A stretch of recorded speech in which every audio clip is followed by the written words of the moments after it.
Pradhan Mantri Awas Yojana urban అంటాం అన్నమాట. So దీని గురించి రోజు న్యూస్ ఆర్టికల్ వచ్చింది. సో ఇది 2017లో లాంచ్ చేశారనమాట. లాంచ్ చేసిన సెంట్రలీ స్పాన్సర్డ్ స్కీమ్ అన్నమాట.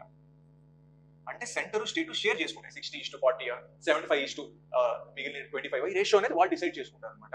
సో దీంట్లో మెయిన్ టార్గెట్ ఏంటంటే 2 crore హౌసెస్ బిల్డ్ చేయడం బై 2022. దీన్ని మళ్ళీ ఎక్స్టెండ్ చేశారు 2024 వరకు. 2 crore పక్కా హౌసెస్ బిల్డ్ చేయడం, అది కూడా ఉమెన్ పేరు మీద ఉండాలి. హౌస్ ఉమెన్ హెడ్ పేరు పైన ఉండాలి ఈ హౌస్ అని. సో దీంట్లో మేజర్ గా 4 కాంపోనెంట్స్ ఉంటాయి. ఒకటి వచ్చింది ఇన్ సీటు స్లమ్ రీడెవలప్మెంట్, అంటే స్లమ్ రీడెవలప్ చేయడం. ఇంకోటి క్రెడిట్ లింక్ సబ్సిడీ స్కీమ్. ఇది ఒక్కటి మాత్రమే సెంట్రల్ సెక్టర్ కాంపోనెంట్ అన్నమాట. అంటే మొత్తం 100% సెంట్రల్ గవర్నమెంట్ ఇస్తుంది credit link subsidy scheme. Next affordable housing partnership, then beneficiary construction. ఇలా 4 కాంపోనెంట్స్ అనేది ఉంటాయి అన్నమాట.